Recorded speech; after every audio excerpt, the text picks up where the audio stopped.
Hi, everybody. My name is Sarah Dorr. I work with ISA as their Director of Professional Development. I am here today with Michael Allen and Julie Vandusky, and today they're going to talk to us about pedagogy, pop culture, and politics in the social science classroom. This is something that I'm really interested in, as I think it can help make theoretical and abstract concepts more down to earth for students and more approachable. So very much looking forward to this. Just a few housekeeping things. You can write your questions in the Q&A, or you can put them in the chat. And we can also unmute you. So thanks, everybody. And I will turn it over to Michael and Julie. First of all, I will start by saying thanks to Sarah Dorr for the invitation, and Kat Volker and Joel Lorenzati for setting everything up and inviting us to be here and having this go. We're excited to being able to chat about something that we're relatively passionate about, and something that we end up focusing on, not necessarily by design, but there seems to be a strong overlap between what we teach, what we research, and also some of our hobbies or activities that we are interested in. So we also want to extend a thank you to everyone who is coming to chat with us today, because we enjoy being able to chat with you all about our research and our interests as well. So thank you for coming. Our plan is to talk a bit about the motivation and the pedagogical reasons for including pop culture within the classroom, and why we do it for our students. We'll also give some examples that we draw upon with our classes, have a mini breakout session or possible individual activity depending on where we are when we get there. We'll discuss a couple activities we use within the classroom, and then we'll conclude for Q&A. So a little bit about the background. We were initially invited to give this talk partly because of a conversation piece Julie and I did last September about using Barbie and Andor to explain why democratic breakdown and revolutions occur. Both of these movies were movie and show were relatively popular, and we saw that they were in the popular cultural zeitgeist at the time, and it seemed like it was a good way to leverage some of our understanding of political science with what was being commonly consumed by everyone else, and use that as an opportunity to be able to talk about the things that we think are interesting in political science and also in pop culture. But this isn't the first time we've come across it, where we've had other dabblings in pop culture and political science. I co-authored a book called Quality Sci-Fi that uses various movies and shows to explain important concepts in political science. Julie had an article within there using V for Vendetta to explain democratic breakdown. At one point, I had a widely popular blog post that talked about the game theory behind the Dark Knight's fairy scene. And we are currently developing a general education course talking about science fiction and politics. And we're not stopping anytime soon. I just co-authored a piece with a graduate student on the three-body problem and some of the limitations of prescriptive and descriptive realism within the book, as well as how it applies to the show. And I'm also writing a new book that's due out hopefully in February from Roman Littlefield called A Gamer's Guide to International Relations, because apparently I consume a lot of pop culture in various capacities, and I can't ever turn off my political science, social science brain when I'm consuming these other things, because there's a lot of implications in them for the things that we teach about within our research. So with that, I'll hand it over to Julie. So first, I'm going to talk about some of the motivations behind using popular culture examples in lectures and readings and videos and activities in the classroom.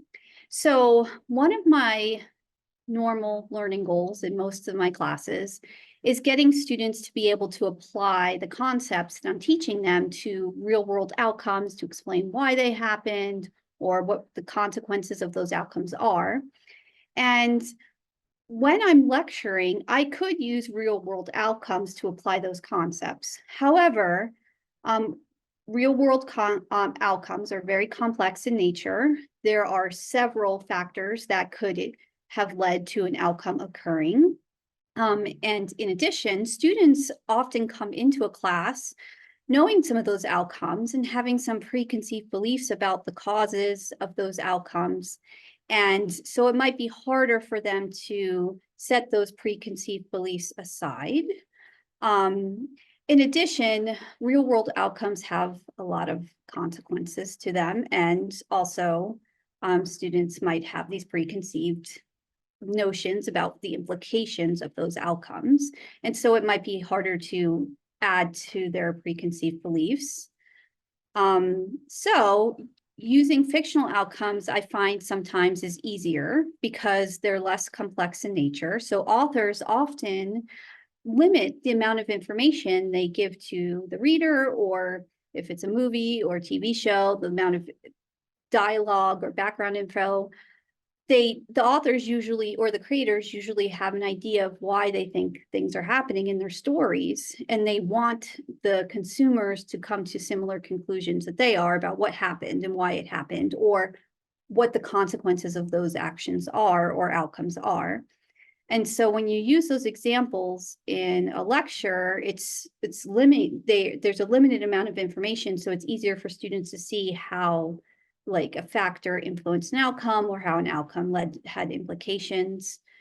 Now, often students may not have preconceived opinions about movies, TV shows, etc. as well, although there are a lot of Star Wars fans or Star Trek fans, so that could be an issue if they already have an opinion about those things. In addition, fictional outcomes may be more entertaining for students to study or learn about. I remember last semester when I was teaching my Introduction to Comparative Politics class, my students really loved it when I talked about Andor and Barbie at the same time. They just, you have some students who are into Barbie, some students who are into Star Wars, and they just ate it up. It was more interesting to them than talking about some real world event or some real world events. So pedagogically, one of the reasons why I find using science fiction, speculative fiction, even fantasy, is that I think a lot of our approaches to social science try to access the idea of the counterfactual in a way that is hard for us to do as social scientists, but we are able to do it through other mediums. And science fiction, speculative fiction, fantasy, all the like, give us access to a unique version of that counterfactual that we may not have otherwise. And so, for example, the book followed by the show The Man in the High Castle gives us a situation where it tries to create, with science fiction, of course, is going on within the background, but this idea of what happens if the Allies use World War II, and it creates a world where the western seaboard of the United States is controlled by Japan, the eastern seaboard of the United States is controlled by Germany, and there's a free area zone in between with people living under repressive regimes in either section of the United States and trying to get to the free area to mount some sort of rebellion, while at the same time there's this science fiction thing happening where people think they may be in the wrong universe and reality isn't quite right. And so by engaging in some of these things, whether it's historical fiction or science fiction, it's often about something changing. It could be a technology, it could be a rule or an institution or a different type of government, and giving a scenario where we run with this idea: if we change something that we know about the world today or about the rules of the game, something else occurs. By doing so, the author is making an argument. They're inviting us to engage in a unique way to say, this is how I think the world would look like if we had this change that doesn't exist in reality. And as the reader and as a social scientist and as with our students, we're able to engage in that argument and say, well, maybe we don't buy all their assumptions, or maybe we buy them, but we don't follow necessarily the logic of what happens given those assumptions if they were true. And so science fiction, and part of the reason why I have my book up here is because I make this argument within the introduction of this book as well, where I think it's really important for us to have this ability to access counterfactual without having the parlor game of simply trying to reimagine historical events that happens from, say, by a historical analysis where it says, well, something was different, something might happen here, but having by a less interested, disinterested third party do the same thing. And many of our methodologies do this already with game theory or formal modeling. We use comparative stats to say, if we hold everything else constant and change one variable, our set of Nash equilibria changes as a result of this. And so maybe the world looks different, where we have different rules in place or different preferences as a result of it. In quantitative research, the essence of a lot of our models is to let our variables vary and try to look at situations that we may not have within our sample to try to see what would things look like if we had those different types of outcomes. Comparative case analysis are doing the same thing when they try to look at two cases that are relatively similar, except for maybe one variable is different. And that's one way we try to access counterfactual reality. But these instances of popular culture allows us a different mechanism to do it, where the stakes are different. It's still fiction, it's still fun, but we get to engage with the author or the writer or the producer or director about their vision of the world and try to see whether our rules apply in their universe, or maybe they think the rules are different. From a pedagogical standpoint, there's some reasons for doing this as well. So there is some debate within the literature about whether this helps or not, and that in some cases, students who are really excited about something in particular are going to be very excited that they get to apply a particular social science theory to their movie of choice or their genre of choice, while other students may not be so engaged with it. So there's a period of time that's not as bad as it was now, but maybe 5 years ago, where students were zombied out. There was zombies everywhere. It was before The Last of Us came out, but there was The Walking Dead. There was lots of different zombie movies all coming out, and zombies were everywhere, whether it's World War Z or there's lots of zombie movies and games as a whole. And as a result of this, some students were like, I'm not interested in zombies. Why am I thinking about zombies in this class about political science or other social sciences when I could be thinking about anything else? And that disengagement, while it may enhance other people who are engaged with that topic, those students who are disengaged may not be as keen on that particular issue. And so as a result of it, we can see engagement vary. High performance students still do well regardless, but some students who are more interested in the fictional matter you present or the pop cultural matter that you present may be more engaged. And students who are not interested in may be less engaged and may not do as well on some of the assessments that you provide because this isn't a topic that they may not be as interested in. And so drawing a bit on the ideas from the Universal Design for Learning, there's some ways we can counteract this, or at least I try to do when I bring it into my class, and some of the examples we'll be talking about later do so as well.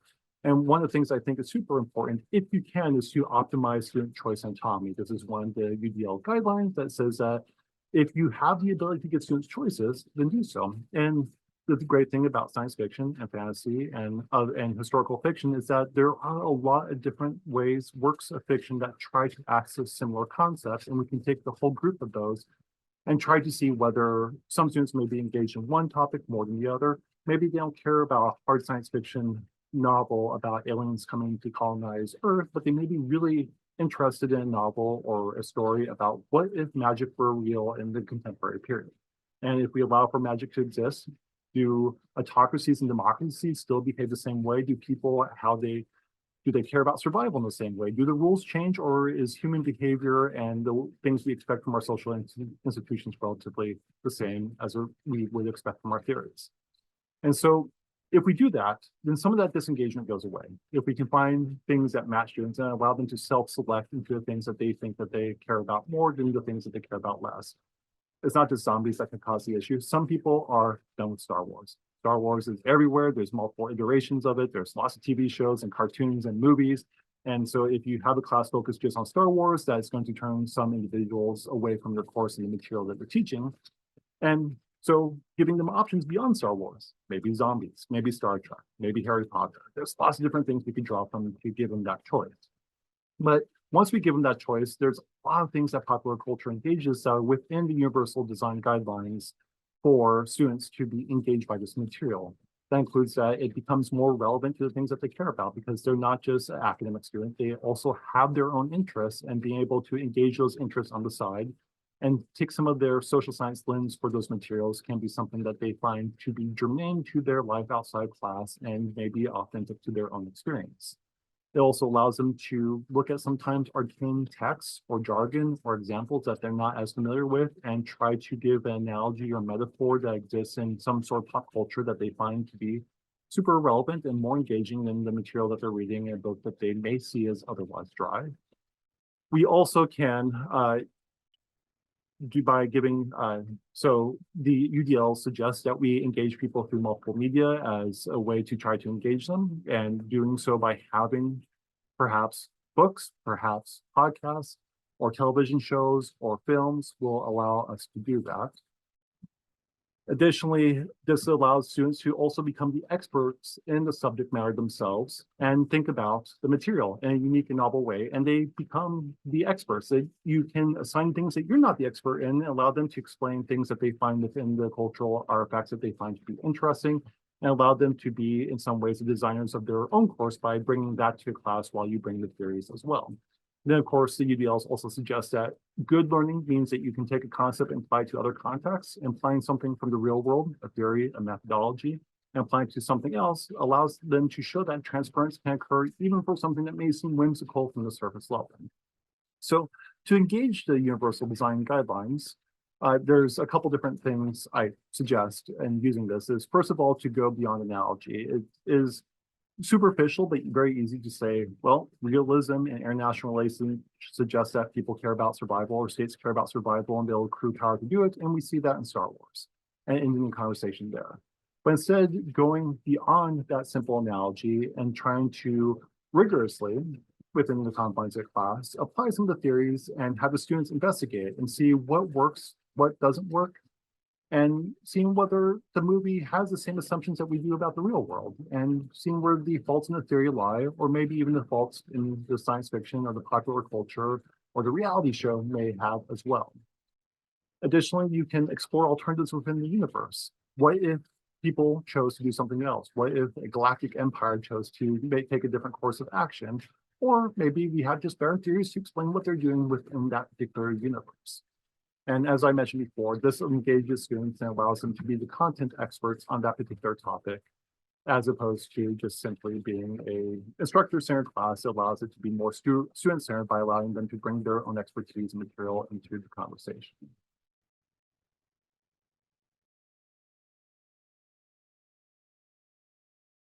Okay, so now we're going to talk about a few examples. We're going to talk about them broadly and talk about how we can use social science concepts and apply them to these examples to teach students about different concepts. So I'm going to talk about the Barbie movie because I absolutely loved the Barbie movie. It was great. I don't know how many times I've seen it. Too many, I think. So there are a lot of different social science concepts that you could teach using examples from the Barbie movie. First is institutionalized oppression. One of the things I really like about the Barbie movie is that there are two different universes. There's a universe where men are oppressed, and there's a universe where women are oppressed. And the students can see hypothetically what the world would look like given different types of oppression for different groups. What I find particularly interesting about this, though, is that often students and people in general are opposed to the real world where women are oppressed, but in the Barbie universe where men are oppressed, they're more okay with that. They think it's funny. And this allows me, when I'm using this in class, to talk about why they think that's funny, or they're supportive of that. And that allows me to tie that into ethnic conflict, right? Like when you have let's say you have two large ethnic groups, let's say the Hutus and the Tutsis, they're fighting. When one's in power, they're being oppressive. When the other's in power and they're being oppressive, like how do you move beyond that, right? Like oppression in general is just, we're all opposed to that, but why is it when things change and we're in charge, we're okay with oppressing our oppressors? And just talking about how to move beyond that. And so I find that interesting. Also, I really like the revolution or the fighting scene at the very end of the Barbie movie, because often when you have a revolution, it's hard to get people to collectively act because there's such a high punishment to acting, right? So you individually could be arrested, you could be jailed, you could be executed, exiled, etc. So a lot of people, they'd rather somebody else do it than them do it, but they want people to do it. They just don't want to pay the cost to do it. But with the Kens, there's really not that big of a cost to being in the revolution because nobody's dying. They're using like fake swords and everything's just fake. And so there's no physical cost and nothing's getting broken either. So I think it made it easier to get all those Kens to work together because there's a lower cost. In addition, I think the Barbie movie shows that even when there is a revolution and it does seem successful, change is difficult. At the very end of the movie, the President Barbie does not make big changes to incorporate the Kens into the political system. It was just token changes. And so it's just a demonstration of how hard it is that most revolutions don't end with big changes. There's incremental improvements.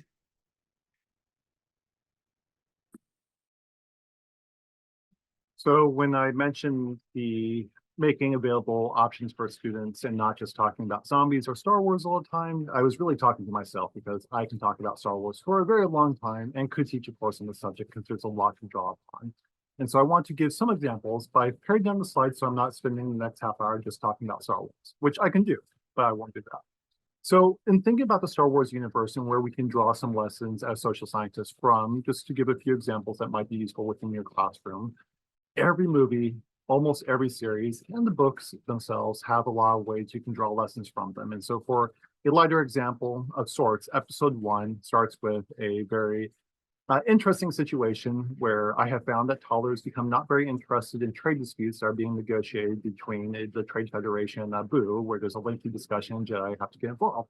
But for academics, a trade dispute as being the center of a war between two possibly warring factions, that's super relevant to some of the things that we talk about. And so some of the topics we can draw from episode 1 include such things as whether trade leads to war, or if the cessation of trade is a precursor for war occurring between two factions, as it's a cut of ties between the two of them. We can talk about some historical examples. So one example I talk about in my course is the War of Jenkins' Ear, which is nominally a war about a person's ear being cut off, a British merchant having his ear cut off by Spanish sailors. And so this becomes the proximate cause of the war is that his ear was cut off. He takes the ear to Parliament, and that rallies the UK or Great Britain to war against the Spanish. But the real reason why the war is occurring is because there's a dispute, an ongoing dispute about whether different national merchant ships have the capacity to sell and trade with different colonies from other European countries.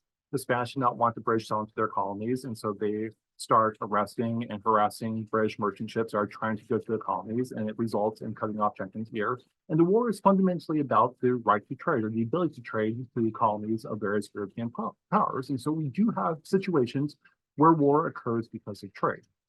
It can also lead to a discussion of casus belli as to whether some states manufacture them, whether they're legitimate, whether these are the real reasons why war is occurring, or if it's something that a state uses as a way to sell its audience, whether internal or external, on whether war should occur and whether a nation should go to war and pay the cost of war to fight for this greater cause that claims is the reason why it's going to war. So this can lead naturally into a discussion of just war theory as to whether the Trade Federation was just in going to war with the Naboo. The Trade Federation's reasons for going to war seem to be iffy at best. The supposed trade issues happening with Naboo are not real.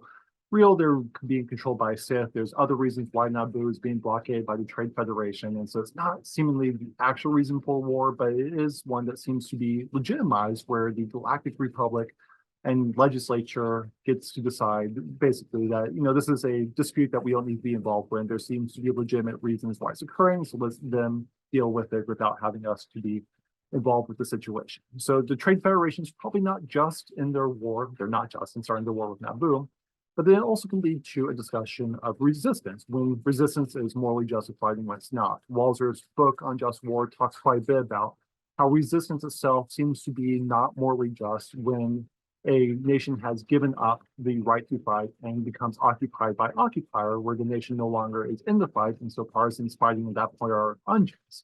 But in the case of Naboo, there is not a formal giving up. There is no declaration or no signing of a peace treaty or a defeat. And so the Naboo still have the moral rights, according to Walzer, to resist the Trade Federation and their occupation. And more importantly, there's a whole other faction that lives on Naboo, the Gungans, who are not involved in this at all, but they're of course being threatened by the Trade Federation as well. And so they clearly should have a right to resist as a whole. But going a little bit deeper into Star Wars, we can also talk about Civil War and terrorism, because I offer a course on Civil War and terrorism at Boise State. And there's a lot of this topic present within the Star Wars series, the different ways in which it manifests in episode 3, where we could talk about democratic breakdown and authoritarian governments. Episode 4 and 6 are all about rebellion. The Book of Boba Fett does a lot of things to go into how to make a state within a state, or how a non-state actor accrues power and becomes a quasi-state in that process of legitimizing themselves and the use and exercise of that power. And Rogue One and Andor are really focused on the methods and ideologies of rebellion in really interesting ways that we can use these as mechanisms to talk to our students about why civil war occurs. It's prevalent, and sometimes those topics can be touchy, but Star Wars tends to be neutral and something that it has a lot of cultural cachet that people know about, even if they don't like Star Wars. And if they really don't like Star Wars, there's other things we can talk about as well. So to give some examples, in the understanding of Civil War, we have different arguments as to why people mobilize and are able to overcome collective action problems and risk their lives in taking up arms against the state. So one such example is this idea of grievances, where the state itself is doing something that people don't like, and they think they can make their lives better by risking their lives. And so in the Star Wars universe, we have lots of grievances. The Namek Manifesto lists different ways in which the Empire has wronged the people. The Wookiees on Kashyyyk are enslaved by the Empire.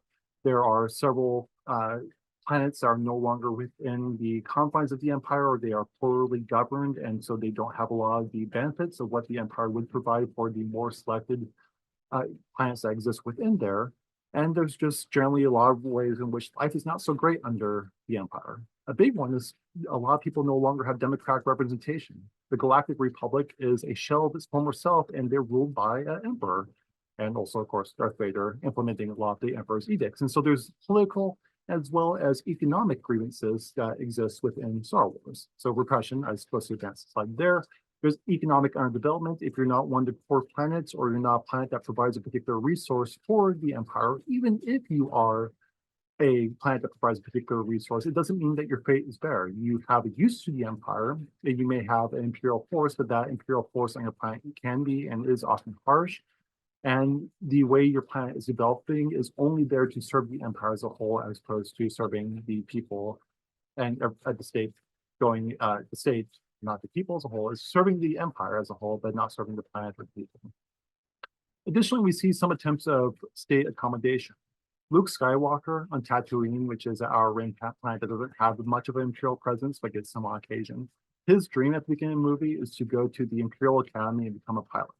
And so the Empire offers jobs to people who would otherwise be dispossessed. And if Luke Skywalker doesn't listen to his dad and joins the pilot, becomes a pilot for the Empire, the movie looks a lot different, because we don't have Luke being recruited indirectly by Obi-Wan Kenobi and then Princess Leia into the rebellion. Instead, he's off at Academy learning how to fly TIE fighters. And so the state does things to try to bring people into the fold so that they don't become potential rebels against the Empire. An alternative explanation to the grievances one is greed, that suggests that just because you are aggrieved as a people doesn't mean you can overcome the collective action problem. It's better to stay at your home and not risk your life to fight the state, while everyone else risks their lives for a better tomorrow that you can join anyways. Or otherwise, if the revolution is successful. If it's not successful, then you don't risk your life. And we see greed actors within the Star Wars universe as well. The most typical one that we have is Han Solo, who's only interested in paying off his debt to Jabba the Hutt so he can survive another day. There is a few speeches. Princess Leia tries to convince him that he should join the rebellion, but he just wants to get his payday, go back and pay off Jabba the Hutt and be better off. And so he works with the rebellion initially, as long as it allows him to make some money. Andor as well, in the Andor series, isn't there because he has some high ideals about the rebellion. It's there because he has an opportunity to make some money and gets roped into it through various other means. And eventually he adopts some of the views of the rebels, but most of that series is about how he's not interested in the rebellion. He just wants to make his life and his family's life a little bit better.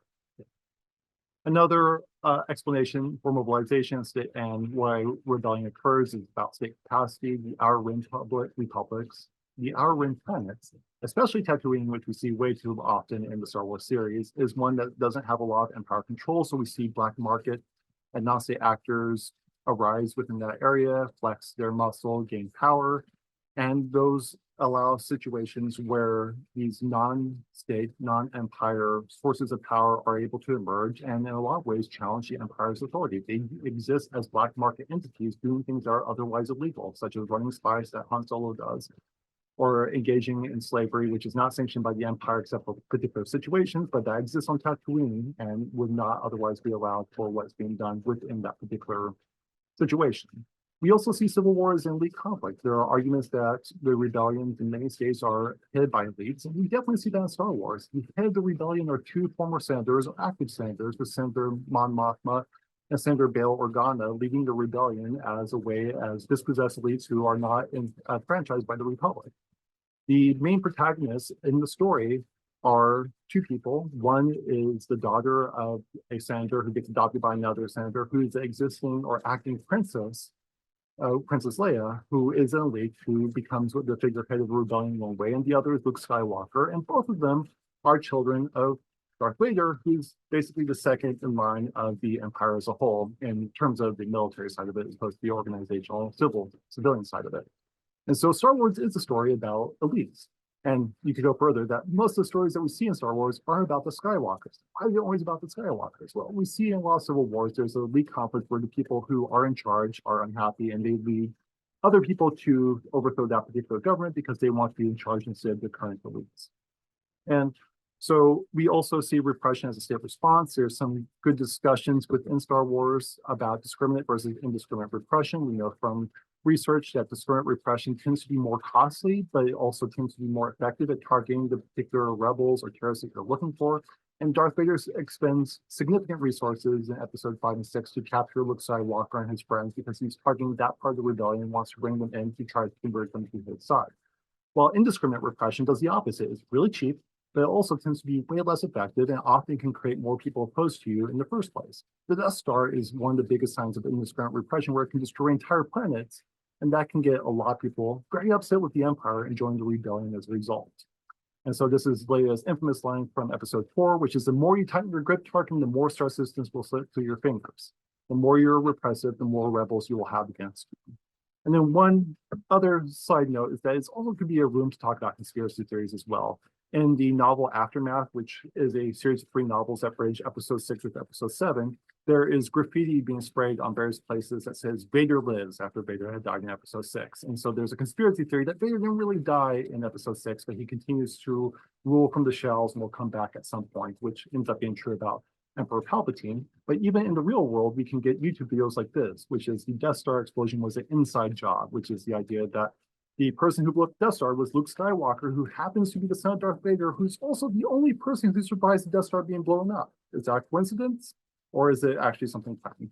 And so we can have a discussion about conspiracy theories and how they emerge from the use of state violence and repression, as well as rebellion in that particular context.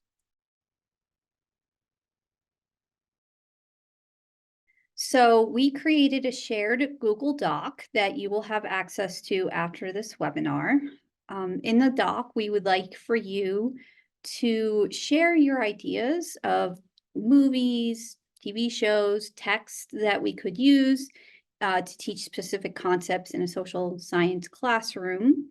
So in the doc, we would like for you to, in your entry, in bold text, write the movie or TV show, episode title. You can also have a text in there and write the social science concept you think could be applied to it. Then tell us how you can use that concept to apply it to the movie, episode, or text. It doesn't have to be that long. A paragraph would be fine. And then write at least 3 discussion questions an instructor could use in the classroom to help students apply the concepts to explain what happened in the episode or movie. And I believe Michael has put the link in, have you, in the chat, so you can access the link there.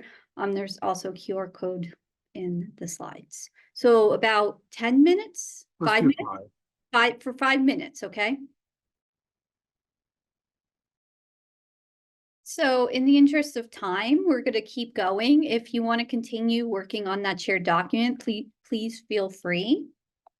Now we're going to talk about how to actually use examples in the classroom how to use fictional examples in the social science classroom. So you could show videos in class, or you can have students watch videos on their own time. If you want students to watch an entire movie, then you probably want to have students watch it on their own time. Often libraries will hold videos for your classes. So if you're afraid that that would be costly for students to have to access the videos, then you can see if your library will let you put them on reserve. So one of the things I do when I'm teaching, or one of the strategies I take when I'm teaching, is I think about what skills are my students bringing to the class? What concepts do they already know? And the answer to those the answers to those questions are going to depend on where you're teaching. So at Boise State, I would answer those questions differently than in another university. And based on the answers to those questions, that determines the approach I take to teaching. So in my classes for the 100 and 200 level classes, if I'm going to use fictional examples and have students apply them, I'm going to teach them the concepts first, because most students aren't going to be very familiar with those concepts. And then I would have students watch the videos and reflect on how the concepts apply to the videos. And I would give them pre-prepared questions to help them identify the information they need to look at to understand how to apply that information. For my 300 and 400 level students, I would actually have them figure out what those concepts mean from the videos, because at this point they should be able to analyze content and identify patterns or concepts they are unfamiliar with. It's a way for them to create knowledge or identify knowledge that they haven't been taught before. Sometimes if it's a 300 level class, I would definitely give them some pre-prepared questions. A 400 level class, I probably would just let them figure it out on their own.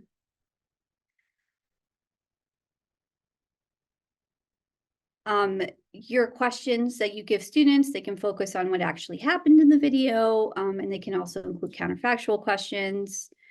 I often allow my students to discuss the questions in pairs or groups because students tend to like to socialize with one another. They don't just like hearing me speak, but they like to speak to each other and then work through, problem solve. And then when you do that, if you have group discussions, coming back as an entire class and discussing the questions helps. So you can identify any misinformation or misunderstandings. And also, I use a lot of Google Docs in my classes. I have students fill them out so that they have that shared information in a Google Doc for later on. Drawing more on the Civil War and terrorism class I do, I have a session within week 5 where I basically create a list of relevant movies that apply to Civil War at that point, because I discussed Civil War for about 8 or 9 weeks and the rest is for terrorism. So after week 4 or 5, we've read a lot of theories about Civil War and why Civil Wars occur. And creating a list can be interesting because over time, students have seen less of the things that you have seen. And so trying to stay current is part of the difficulty. But the ones I've used about a year ago, is the last time I taught this course, was Dune, which is the first Dune movie, which I have up here twice apparently, the Book of Boba Fett, which I wouldn't use again because it's kind of now fallen out of cultural prominence, Avatar, Hunger Games, Star Wars Episode 4, the Barbie movie, and V for Vendetta. And what I would do is I would basically go with the least popular thing or the thing that happened the furthest away in time in terms of appearing. So that's usually V for Vendetta or Avatar. It's like, okay, who has seen V for Vendetta or Avatar? I'll pick 3 or 4 people and have them go in a group. And then I keep on going up to a list till I get to more contemporary ones and fill those out with those students who are more likely to have seen those, not the other ones. I will put them in groups of 3 or 4, have a recorder, speaker, and moderator. And if the room space allows for it, I'll have a whiteboard. And given that whiteboard, I will just basically give them directions of take everything you know about Civil Wars and apply it to this movie. Does this movie is it consistent with our theories of Civil War, or is it inconsistent? Where do the theories seem to be wrong about the movie? Where does the movie seem to be wrong about the theories? And having that disconnect and having them speak to the rest of the class can be really enlightening because they spot a lot of things that I don't see on my first or third watch of something. And so some of the guiding questions I will have when I go around from group to group are things like, what are the greed and grievance motivations within the movie? What's the role of the state? Does it follow what we expect from our theories? What's different? Do you, and I wrote buy incorrectly, do you buy it? Or if you do, why do you buy it? Why do you think it's an accurate presentation? Why don't you buy it? And then finally, given what we know, what could the state have done differently? And that can be followed up with what could the rebels have done differently? Usually states lose in a lot of these movies, or empires and the like. And so could the empire have done something different to accommodate those who would be rebels? Or are there different policies they could have pursued? And then of course, you go around from group to group, share out, and have everyone become an expert on their film and talk about what was happening within that series. So some quick conclusions, so we can have at least 5 minutes of Q&A time, is that we're developing a class for the fall. And so we have lots of different topics that we are covering with different films. This is called Science Fiction and Politics. Do you want to briefly talk about the ones we have for this section of the course, Julie? I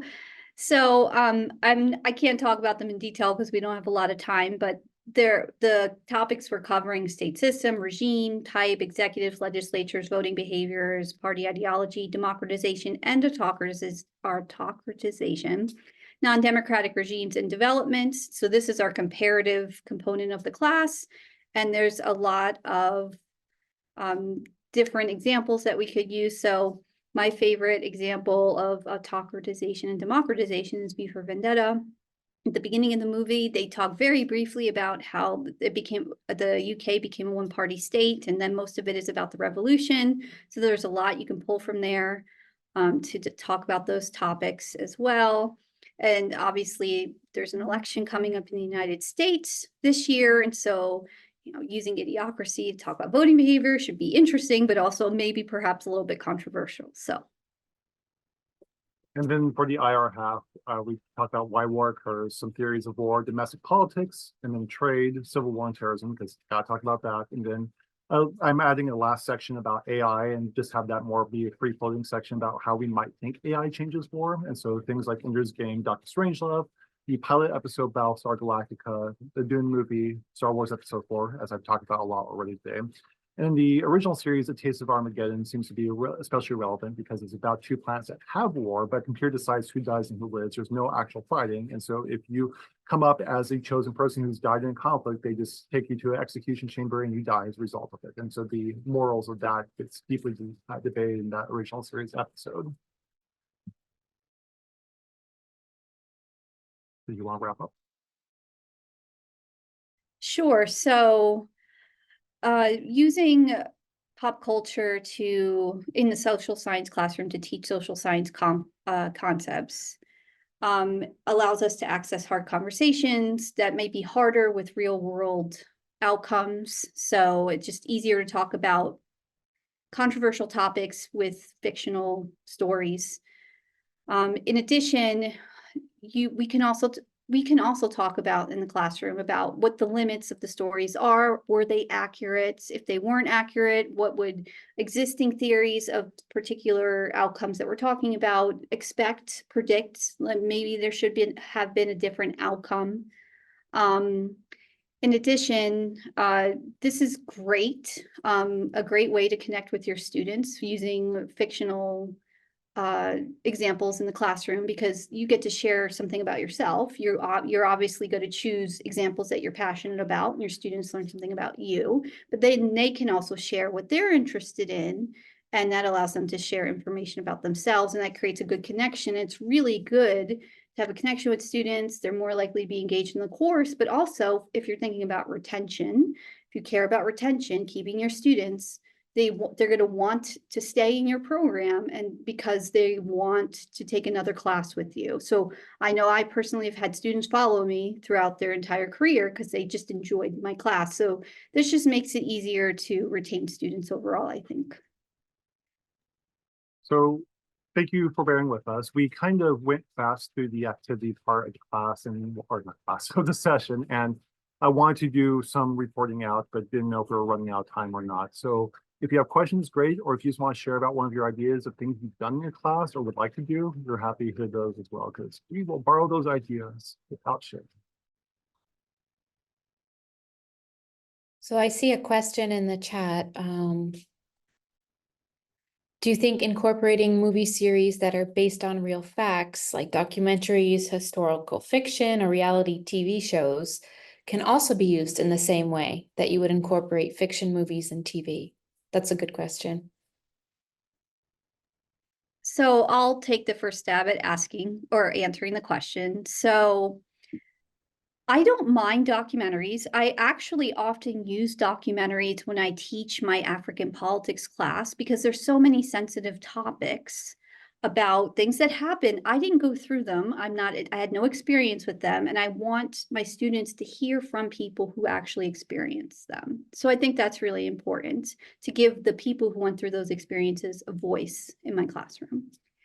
But with fictional stories, I find them problematic. I actually like fictional stories of real events. I actually try to avoid them because sometimes there's going to be false information within those stories, but our brains aren't capable of remembering, is this true or false?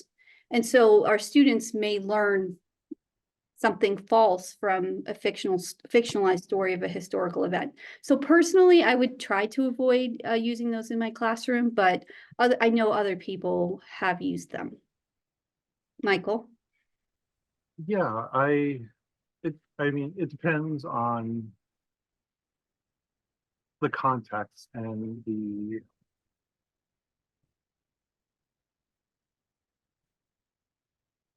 that are based on real events, documentaries, historical books, or reality TV shows.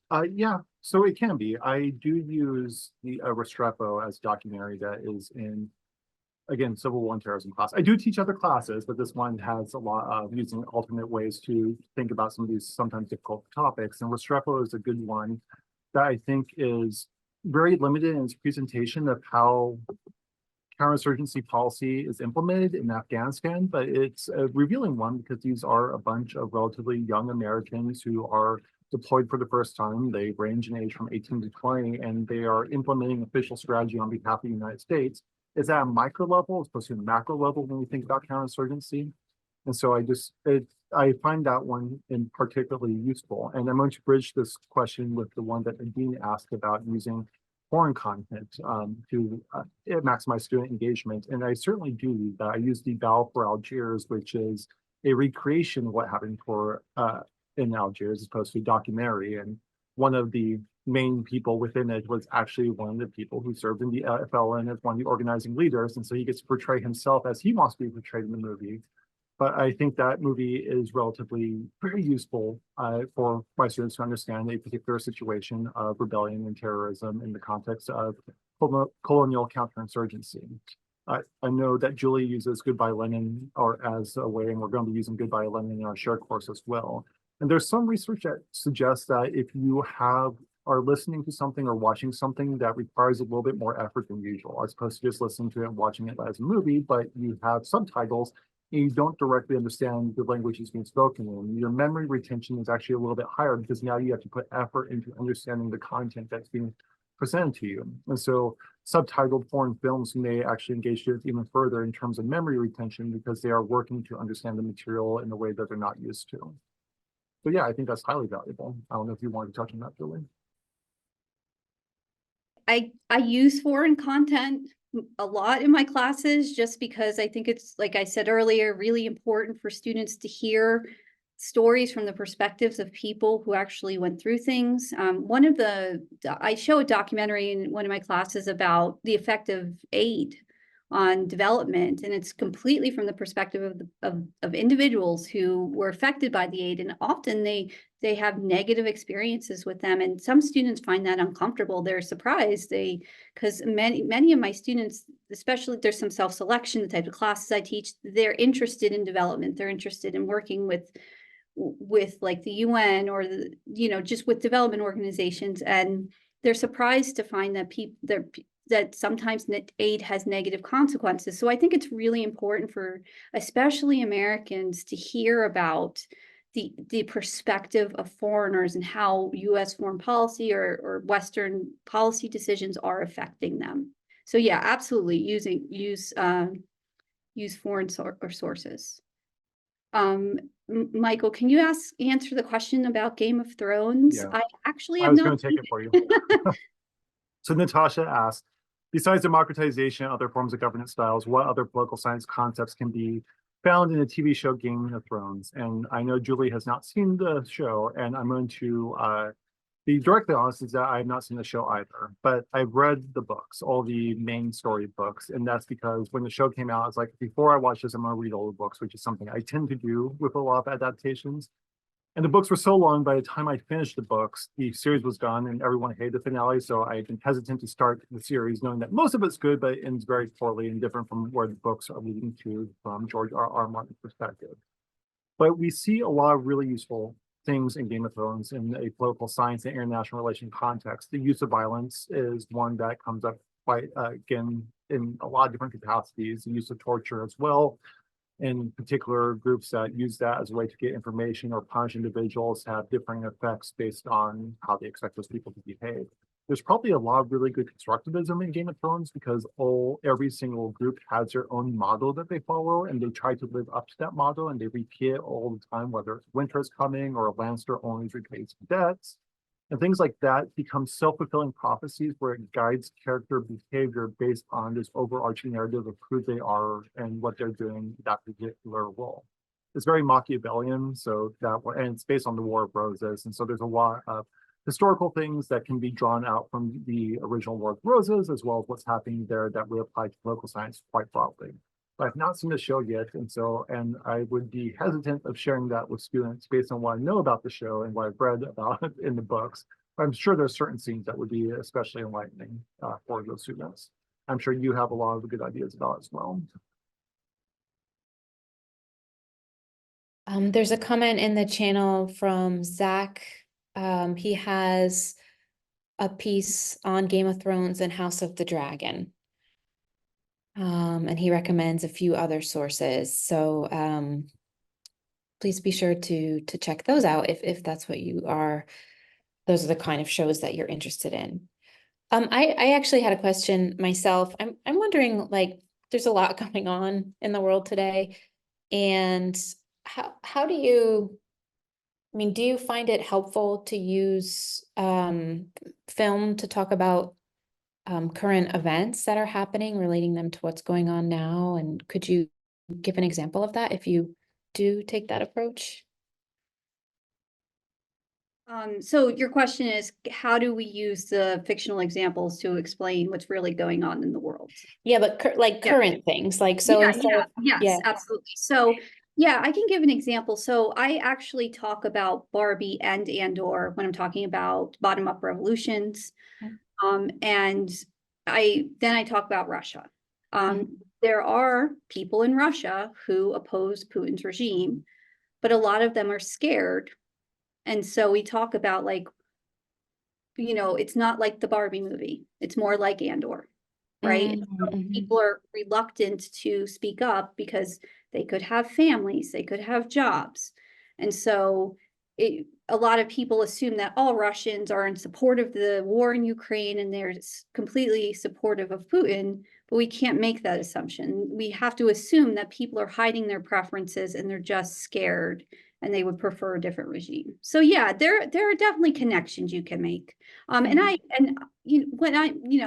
do talk a lot about fictional examples in my classes, but I do bring it back to real world examples because that's super important for our students to understand current events as well. So I'll Thank you. just add on is that a lot of domestic politics, especially around race and gender, can be very fraught with different ideas. And when you present through the context of a world that doesn't exist, and Star Trek is especially good at dealing at times, especially good, sometimes bad, but can be very good at dealing with race issues, as well as some of the contemporary shows like Discovery can deal with ideas of gender identity very well in a way that removes the student from their current political context in a way that they can access it a bit differently and maybe feel freer to discuss some of those issues where they may be more restrained in other contexts. And I don't teach American politics, I teach international relations, but that still can be important in international relations for some of our applications of international relations as well. But I think that would be a vehicle that I've not done myself to access those conversations. Okay, thank you. That's really interesting. So I don't think we have any other questions right now, but there is some positive feedback in the chat. So I just hope you get a chance to take a look at that. And thank you so much for your presentation and for your thoughtful responses to the questions. And thank you everybody for joining. I'm just gonna drop a link in the chat. We have a special newsletter that you can sign up for that will show all the future virtual events that we're running similar to this one. So if you'd like to stay up to date, please sign up. The next event that we have going on is a 360-degree examination of international security, and that's on June 3rd. And that's followed by a CV and resume event. So if you're interested in applying for jobs outside of academia, that one will be of interest, will hopefully be of interest and of help to you. So thank you again so much, everyone. Thank you, Michael. Thank you, Julie. I learned a lot, and I'm excited to try and incorporate some of these strategies into the classroom. Thank you, All right. Sarah. Thank you, Thank ISA. you. Thank you, everyone. All right. Have a good afternoon, everybody.